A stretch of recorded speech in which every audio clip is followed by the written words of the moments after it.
Hello, welcome to Martin Roberts' Property Masterclass. And in this particular masterclass, I'm going to be trying to cover the basics of buy to let. You may have heard of that expression. Well, I'm going to go back to real basics and discover what buy to let is and why it could be something that could provide you with an interesting source of money. Make sure you like this video, make sure you subscribe to my channel, and also you can set little alerts with your little alert button thing, bell thing, whatever it is, to let you know when I've recorded another video, and then you can watch it if you so desire. So this is part of the Property Auction Masterclass series, so this is a bit more formal training, if you like, about the property world and really going back to the roots of it all, and hopefully helping you to get a grip on stuff that you may have heard about but weren't quite sure. So let's start from the beginning and make sure that you know all the ground stuff. So if that sounds like an interesting way to spend the next 10 minutes or so, then keep watching. If not, goodbye. You still there? Oh, for you. So listen, buy to let. Why do people buy houses? They buy houses first and foremost as a place to live. It's a roof over your head, it's somewhere to bring your family, it's somewhere to live. That is buy to live. You buy a house, you live in it. Now that is what most people start out with. And I think the big step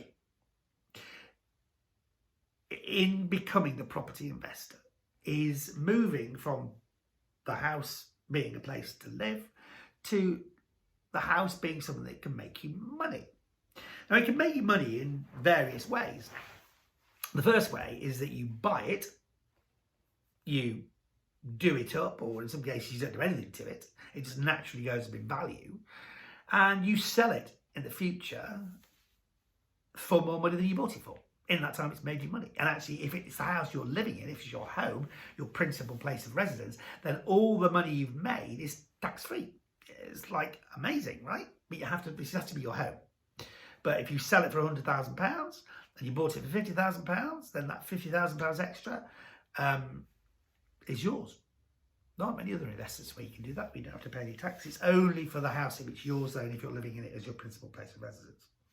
So that's the first thing. You buy a house, you do it up. Now, if you decide to take that model and extend it into living in a house and at the same time buying another property and doing it up, then obviously the principal place of residence rule doesn't apply, but it can still be a very profitable venture if you buy carefully and you buy a house that has potential to go up in value. If you do some work to it, then you could make money. And that's the flip it strategy, if you like. That's where you buy a house and then you do work on it and then you sell it on in the future for hopefully a profit. And as I said, if it isn't your principal place of residence, then the profit is taxable. There is another strategy, however, which is called buy to let. And that is where we're buying a property with the intention that we are going to keep it, but not live in it ourselves, but rent it out to somebody else. Now, there is a huge demand for rental housing in the UK. Grant Shapps, when he was the Minister for Housing, said, and I quote, "There is a huge demand for rental property, but there is a huge shortage of properties to rent." That's what he said when he was Housing Minister. So a huge demand for something and a huge shortage of those things that people want. So just let me ask you a simple question. Do you think it makes good sense to invest in anything for which there is a massive demand and a huge lack of supply? Like Glastonbury tickets, massive demand, not enough supply. So if you could buy 1 million Glastonbury tickets and there's 1 million people who are trying to get to Glastonbury, would you buy them? Of course you would. Right? If people want widgets and there's a real lack of widgets, would you buy widgets? They're good things to invest in, right? Property is exactly the same. So at this most basic level, people need places to live. And if you can be the person who provides that place to live, and you're a good, kind, fair landlord, you are providing a service. Now, landlords get a lot of a bad rap, and it really annoys me, because I'm sure there are bad landlords out there. I know there are bad landlords out there. But a lot of landlords, I'd say the vast majority of landlords, are people who use their own money to take uninhabitable properties and make them livable in, and then they rent them out at a fair rent to people who want to have somewhere to live and who otherwise would not have a place to live. So why are landlords getting a bad rap? I mean, they may be charging the bad ones too much money. The bad ones might be charging too much money for houses that are really in a bad state. The bad ones might not look after properties and be cruel to tenants. That's all the landlords I know. And I'm sure they're out there. I'm sure they are. Otherwise we wouldn't hear the stories, would we? But there's things like the National Landlords Association, who responsible landlords are part of, and who set down rules and if you like, structure to how you should be renting out your property. And so I would say that the vast majority of landlords are providing stuff that isn't going to come from anywhere else. I mean, the government does its best to provide housing, but it can't meet demand. So it comes down to the private rental sector to do that. So I believe that not only can buying to let be a very profitable thing for you as a landlord, but it's also fulfilling a social responsibility. And in fact, Asset Academy who I do my trainings with, do a whole course on social housing. So you're buying houses that you are renting out to people who are otherwise in a difficult situation of getting hold of those properties to rent it. So there are, and that's also building social housing as well. You know, it's potentially a really good win-win scenario for everyone concerned. So I'm a huge fan of buy-to-let. So how does the decision-making process vary when it comes to buy-to-let properties? Well, you are obviously looking at something that you want to deliver a return on your investment. So, for instance, if your strategy is buy-to-let, your starting point has to be buying property which will deliver more than it costs you to own that property. So let's take an example. I might buy £1 million, this is extremes, okay, because it makes the point a bit easy to get. I might buy £1 million house, which I can rent out for £3,000 a month, or £4,000 a month, or £5,000 a month. But which costs me, gosh knows how much in terms of mortgage and da-da-da-da-da. Now, that might be a brilliant property for a do up and sell on. You might find some house in a really desirable part of London that you could buy for £1 million, spend 100,000 on and sell for 1.5 million. Great stuff. That doesn't mean it's a very good buy-to-let property. And it's really horses for courses. On the other hand, you might have a 2 down terrace in Stoke or Derby or Crewe or South Wales, which you buy for £60,000, spend £10,000 doing up, which is then generating you £500, £600 a month in rent. So the return on your investment is huge. So when you are looking for buy-to-let properties, although some of the things remain the same, as in desirability of the area, as in access to local facilities, as in schools and all sorts of stuff, the kind of property you buy, I think, needs to be quite different. And it comes down to those kind of numbers. So what kind of things should you be looking for with buy-to-let? Well, I think there's subdivisions to buy-to-let. Who are you going to let to? Keep that in mind, right? So if you're letting to students, then obviously you want to be in areas which students want to live in.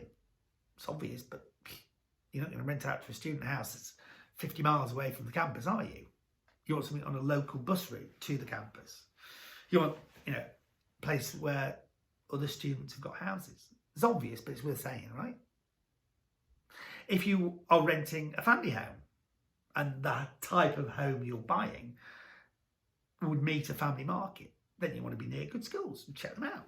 Look at the Ofsted ratings. If you're buying to let to professionals, are you in easy access to professional or places where professionals work? Could be high-end factory workers, it could be offices or whatever. So are the people who you want to rent going to like the area which you're thinking about? And if you know those things as a starting point, then that can dictate the plan of the places that you want to rent. And then we look at the kind of properties. And as I've said, you want to be buying stuff that's fit for purpose. So if you're renting in a family area, you want to buy a nice family house. If you're renting in a student area, a place maybe that, you know, a group of students could rent. They'll have a different set of criteria. And then there's a whole different thing that I'll talk about on the time, which is HMOs, houses and multiple occupation. That's buy to let, but where you're letting out individual rooms to students or professionals. And that's a whole different thing. And we do a whole course at Asset Academy all about HMOs, houses and multiple occupation, because they are quite complicated. There's lots of rules and regulations you need to follow, but they can be hugely popular and hugely profitable. But the basic buy to let is buy a place, do it up, rent it out. Now, there's lots of things you need to think about in that equation. Are you going to be doing the renting out? A lot of people are put off the idea of buy-to-let because they say they don't want to be woken up in the middle of the night by somebody whose boiler's broken down and they've got to fix it. But trust me, it happens. I actually had a call on New Year's Day this year from somebody whose boiler had broken down in one of my properties. You know what? I found a local plumber who went out, fixed it. Cost me 90 quid or whatever it was, an extra amount because it was New Year's Day, but it got sorted. It's not an insurmountable issue. Don't let it put you off. You find people to buy to let by using either your own efforts or maybe a lettings agent. And there's lots of different ways that they can operate. They will, in some instances, just find you a tenant, check that tenant out, do background checks, do credit searches, ask for references, and then present you with, a decent tenant. And then they will charge for that, normally a month's rent, and then they will go. They'll set up the tenancy agreement, and then they'll walk away. And on tenancy agreements, it's really important why I've mentioned it. You must never enter into an experience or a business arrangement letting out your property without having a proper lettings agreement in place, a contract between you and the person who's letting your house. It's vitally important that both people have that for their own security. And legally, if you haven't got a tenancy agreement with somebody, you and they are in very dodgy ground. It's not a place to be. They're really simple. You can get them online. I think there's some available on my website, actually, makingmoneyfromproperty.com. They're fairly standard. The thing you're looking for is an assured short-hold tenancy agreement, an AST, it's abbreviated that. And that'll set out how much people are going to pay you, what your obligations are, what their obligations are, and what the course of action is if they don't pay rent, and their course of action if you don't maintain the property, and This is a really important thing to have an AST. So a letting agent will set up one of those for you and then walk away. Or you could perhaps engage a letting agent to be there in case you don't want to get that call in the middle of the night from somebody saying my boiler has broken, and they will charge you an ongoing management fee, normally 10% of the rent that's coming in, 10 to 15% every month. And then you don't have to worry about it. And you can just go on with getting another buy-to-let property. So how do you buy them? Well, you find them the same kind of ways you'd find them, through auctions, through estate agents, through word of mouth, through leaflet drops or whatever. There's another Asset Academy, there's a whole Asset Academy course about financing and a whole Asset Academy course about sourcing properties. I'll also be doing something on the Masterclass about different ways that you can source properties. But you find the property, you then have to get the finances on it. Now, there are lenders out there who will lend on buy-to-let properties. And it's a different kind of mortgage. Often the rates can be very different to if you were buying a house for you to live in or flip and do up. They take into consideration, though, on the plus side, not just your income, but the income that you will generate from that property through rent. So even if your personal income is quite small, if you are doing up a house and then renting it out and the rent will cover the cost of the mortgage, then there are lots of ways that the mortgage companies can look at that and factor it all in terms of their decision when it comes to deciding if they're going to give you a loan or not. A good independent financial advisor and a mortgage broker will guide you on that. I am neither of those things. I'm not able to give you financial advice or mortgage advice, but a good independent financial advisor and a mortgage broker will be able to do both those things. So you'll be able to get a buy-to-let mortgage, and often people take out a buy-to-let mortgage. They will do the property up and they will add such value that they can take out their initial stake, their equity that they put in there in the first place, and leave that buy-to-let mortgage being serviced by the money that's coming in from rent, and actually hopefully delivering a profit on top. So it all makes perfect sense financially. But again, get advice from people who are trusted professionals on that. So then that's it. You have a property which is rented out. It's paying for itself and some. You can go on to the next opportunity. And there are people who've got literally thousands of buy-to-let properties. It's their main and only, in some cases, source of income. It's a specialist area, but it's actually one that you can dip your toe into quite easily. There's a lot of small landlords who have just maybe one or two buy-to-let properties, and those people can just do it and try it and see what it's like. And so you can join them and you can maybe just dip your toe into the water, try one property, just do it to see if you like it. I mean, you don't have to build a portfolio. And just because you're buying to let doesn't mean you can't subsequently sell as a normal property. So it's a really, really interesting thing to do. And it's one that I think has great potential. And it's almost the bedrock of property investment. Yes, there are those people who buy properties, do them up and sell them on. But a lot of people buy properties and hold them. Or some people will maybe do 2 or 3 properties where they do it up and then sell it on. And then they'll keep one to let. And they're gradually building a portfolio. That is a very strong strategy too.